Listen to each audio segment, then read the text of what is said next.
A Igreja Católica foi fundada em 324 d.C., quando o imperador do Império Romano, Constantino, torna ela a religião oficial do Império Romano.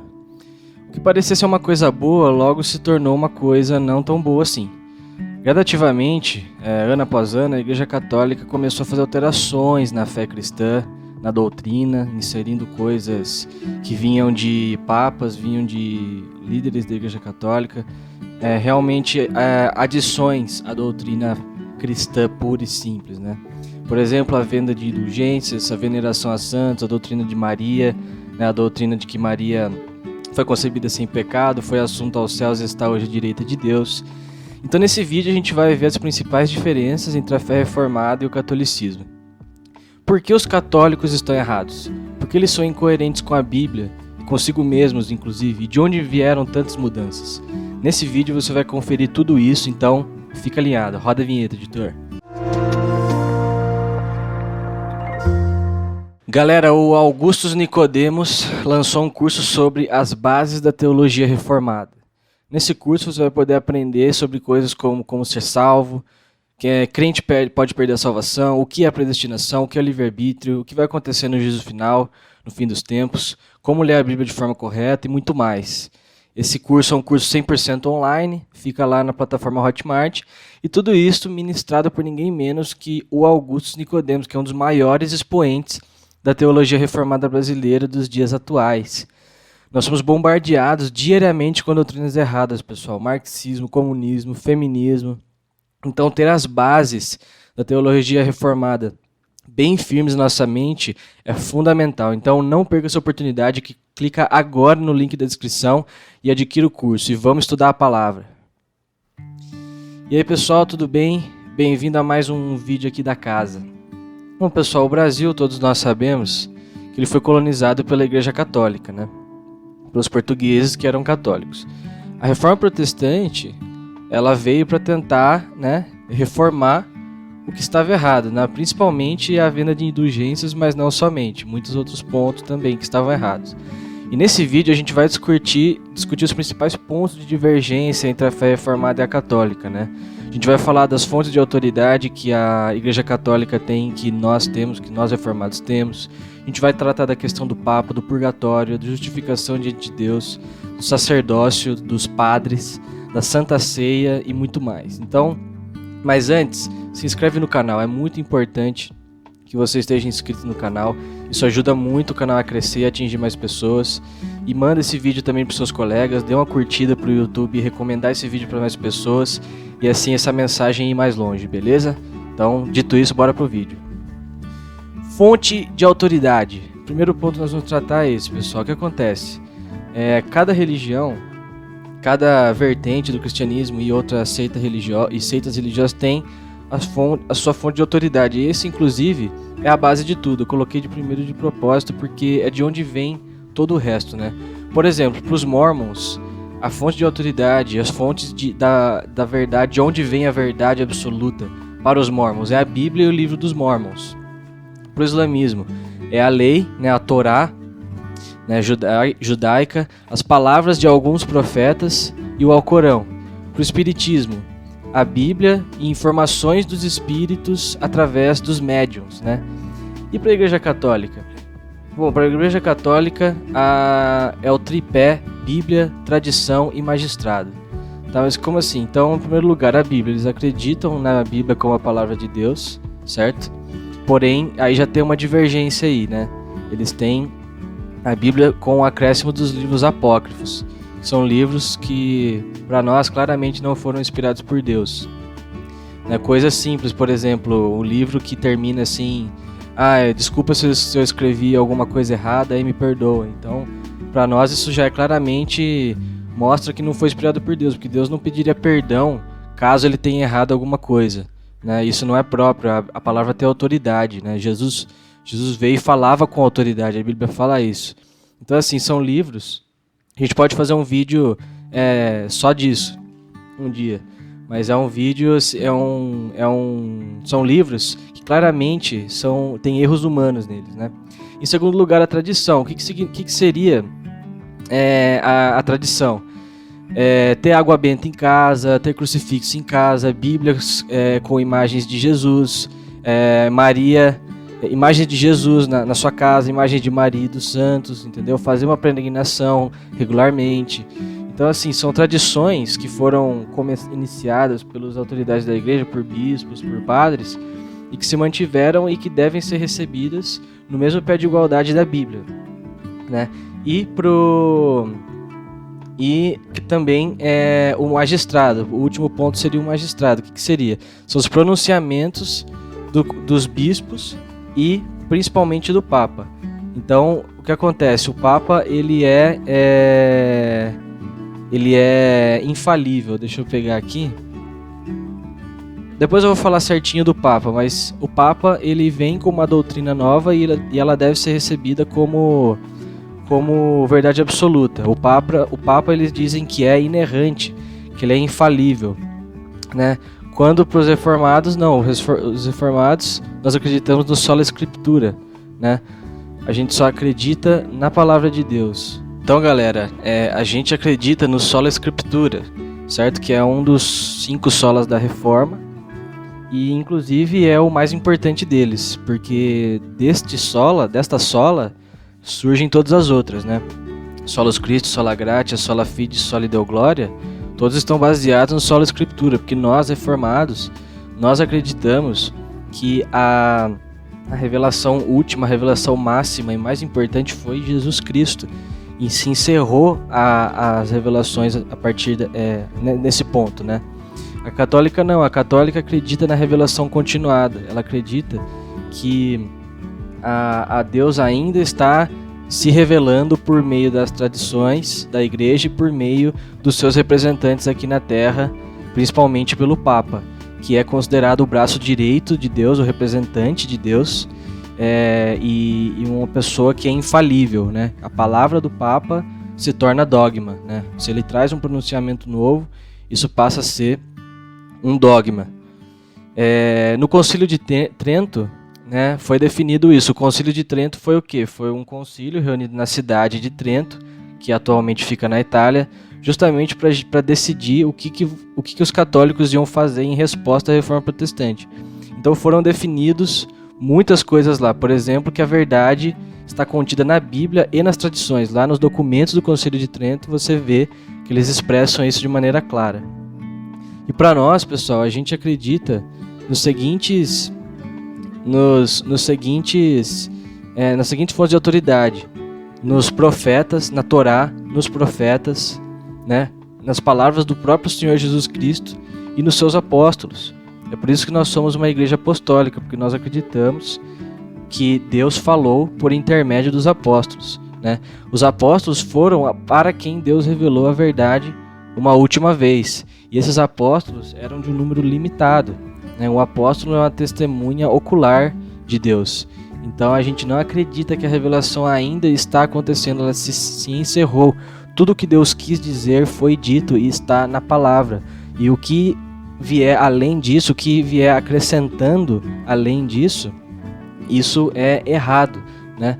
Paulo em Gálatas fala, olha, seja anátema quem acrescentar coisas à palavra de Deus. João em Apocalipse também diz a mesma coisa, se alguém acrescentar alguma coisa às palavras nesse livro, então Deus vai pagar de acordo, né, com esse acréscimo. Então nós cremos em Moisés, na lei mosaica, nos profetas, Cristo e os apóstolos, certo? Próximo ponto, sacerdócio dos padres, né? A Igreja Católica, pessoal, acredita que os padres têm poder de perdoar os pecados porque eles representam Jesus Cristo, né? Eles entendem que os padres são a continuação do sacerdócio lá do Antigo Testamento, certo? E mais do que isso, eles também, vamos falar adiante, que os padres, a Igreja Católica acredita que os padres têm poder de transformar o pão e o vinho literalmente no corpo de Cristo. E isso, pessoal, é mentira. Nós reformados acreditamos que uma vez que Cristo veio, não há mais sacerdotes, porque Cristo é o sacerdote supremo, né? Apocalipse capítulo 1, versículo 4 diz o seguinte, vou ler aqui para nós vermos João às 7 igrejas que se encontram na Ásia, graça e paz a vós outros, da parte daquele que é, que era e que há de vir, da parte dos 7 espíritos que se acham diante do seu trono e da parte de Jesus Cristo, a fiel testemunha, o primogênito dos mortos e o soberano dos reis da terra, aquele que nos ama e pelo seu sangue nos libertou dos nossos pecados e nos constituiu reino sacerdotes para o seu Deus e Pai. A ele a glória e o domínio pelos séculos dos séculos. Amém.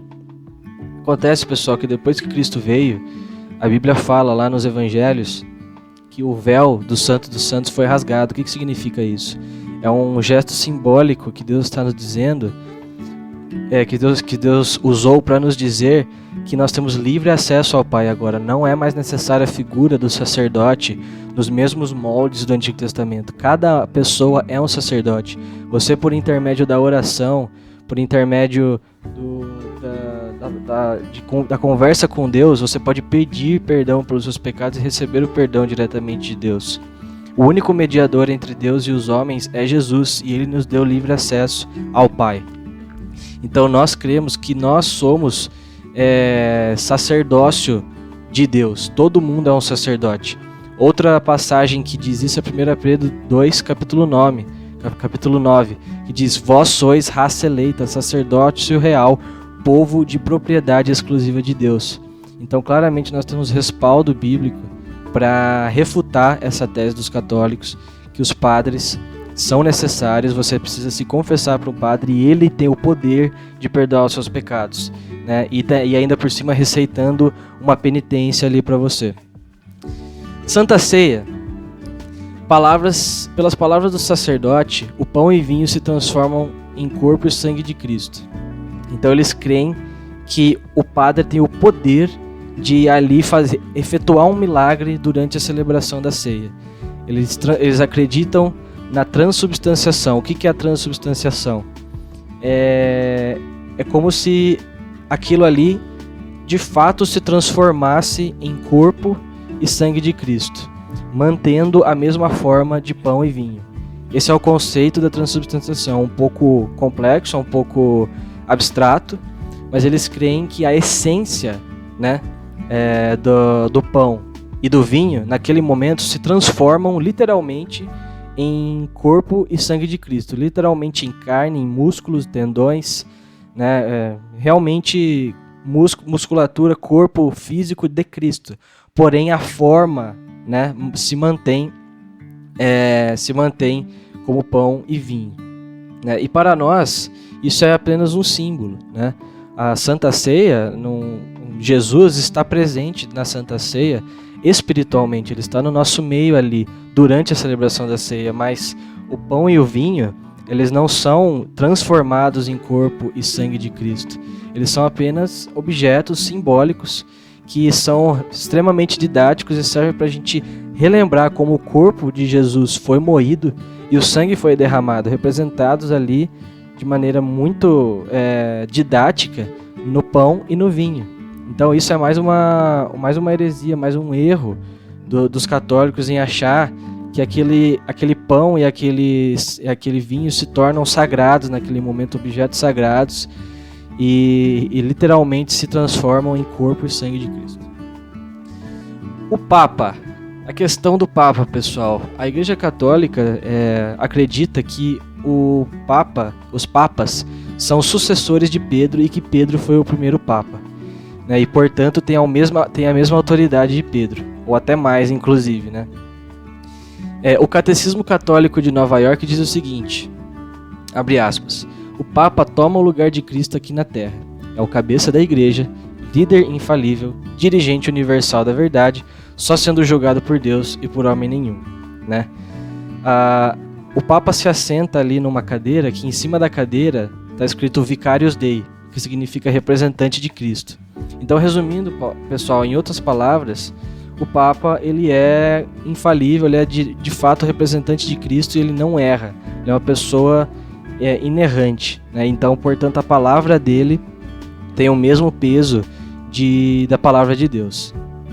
E isso, pessoal, vai totalmente contra a palavra de Deus, que diz que todos pecaram e carecem da glória de Deus, que diz que a palavra, nada pode ser acrescentado na palavra, certo? Isso é incompatível com o fato de que todos são imperfeitos, todos têm falhas. A única pessoa que realmente foi perfeita foi Jesus Cristo. Tem uma série de versículos que nós poderíamos usar para mostrar a incoerência. É incoerente a Igreja Católica crer que o Papa é fonte de autoridade e ao mesmo tempo crer que a palavra de Deus, a Bíblia, é também fonte de autoridade, porque as duas coisas competem entre si, as duas coisas são incompatíveis. Uma refuta a outra. Ou você acredita no Papa, ou você acredita na palavra de Deus. E na prática, a Igreja Católica, apesar de afirmar que coloca o Papa e a Bíblia em pé de igualdade, na verdade o Papa se sobressai, porque o Papa trouxe ao longo dos anos, ao longo dos séculos, doutrinas que a Bíblia claramente é contra. Por exemplo, o Papa Pio IX, em 1854, veio com a doutrina de que Maria foi concebida sem pecado, certo? E o Papa Pio XII, em 1950, decretou a Assunção de Maria. Decretou que a Maria ressuscitou dos mortos, subiu ao céu e lá foi entronizada como rainha dos céus e intercede por nós à direita do Pai, né? Então, assim, como é que você concilia isso com o fato de que todos pecaram e carecem da glória de Deus? Em Romanos 3:23. No livro de Salmos nós vemos que Deus do alto olha para a terra e vê se há algum que faça o bem. Não há ninguém que faça o bem, todos se desviaram.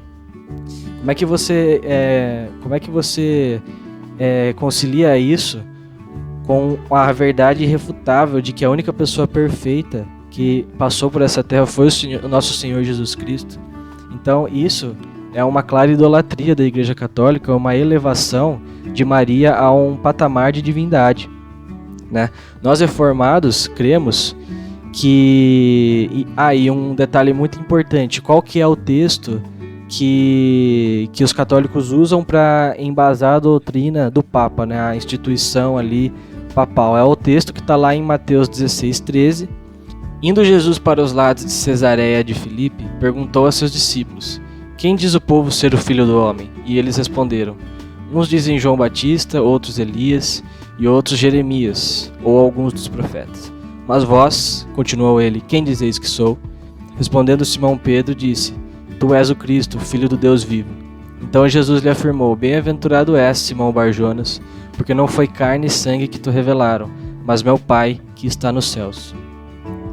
Também te digo que és Pedro, e sobre esta pedra edificarei a minha igreja, e as portas do inferno não prevalecerão contra ela. Então os católicos usam esse texto para afirmar que a pedra em relação à qual Jesus está se referindo aqui é a pessoa de Pedro. Foi criada neste momento a instituição papal, um líder que representa Cristo na terra. Essa é a interpretação da Igreja Católica. Porém, nós temos muitos argumentos para mostrar que isso é um grande erro, é um grande engano e uma idolatria, né? Por exemplo, é muito interessante notar que logo após essa fala de Jesus, Jesus repreende Pedro, afirmando que ele estava sendo influenciado por Satanás. Então, cadê a infalibilidade aí? Vamos ler o texto.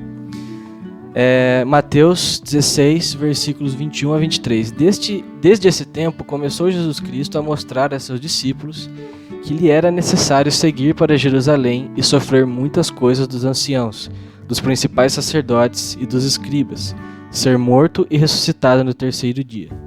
E Pedro, chamando-o à parte, começou a reprová-lo, dizendo: tem compaixão de ti, Senhor, isso de modo algum te acontecerá. Mas Jesus, voltando-se, disse a Pedro: arreda, Satanás, tu és para mim pedra de tropeço, porque não cogitas das coisas de Deus, e sim das dos homens. Então, cadê a infalibilidade de Pedro aí? Pedro, na verdade, pessoal, foi uma pessoa muito inconstante, uma pessoa com temperamento difícil, esquentado, que muitas vezes se precipitou nas suas falas. Então, como que a gente pode atribuir a essa pessoa uma autoridade como essa, de representante de Deus na terra e infalível? E aqui está claro que a pedra a qual Jesus se referiu é a afirmação de Pedro, é a fala de Pedro, É o fato de que Jesus é o Cristo, Filho do Deus vivo, que Jesus é o próprio Deus, que Jesus é 100% homem, 100% Deus. Essa é a verdade basilar, fundamental, central do cristianismo. É sobre esta pedra, esta verdade que Deus vai construir, que Deus construiu a sua igreja, e não a pessoa de Pedro. Mas um argumento muito interessante é o que está lá escrito pelo próprio Pedro, na sua epístola, 1 Pedro, capítulo 2, versículo 2. Vamos ler, capítulo 2, versículos de 4 a 6, na verdade, vamos ler. Chegando-vos para ele, a pedra que vive, rejeitada assim pelos homens, mas para com Deus eleita e preciosa, também vós mesmos, como pedras que vivem, sois edificados casa espiritual, para ser de sacerdócio santo, a fim de oferecer de sacrifícios espirituais agradáveis a Deus, por intermédio de Jesus Cristo. Pois isto está na Escritura: eis que põe em Sião uma pedra angular, eleita e preciosa, e quem nela crer não será de modo algum envergonhado. Então, quem é, de acordo com a doutrina que Pedro traz, que o próprio Pedro, quem é a pedra? A pedra é Cristo. Em segundo lugar, todos nós somos pedras, no sentido que nós somos as pedras deste edifício, cuja pedra angular é Cristo. Todos nós compomos um edifício cuja pedra mais importante, a pedra angular, é Cristo, né? Então, assim, totalmente refutado esse dogma, essa teoria. Justificação diante de Deus. E por último, pessoal, a salvação para o católico é uma cooperação entre a graça de Deus e as obras da pessoa.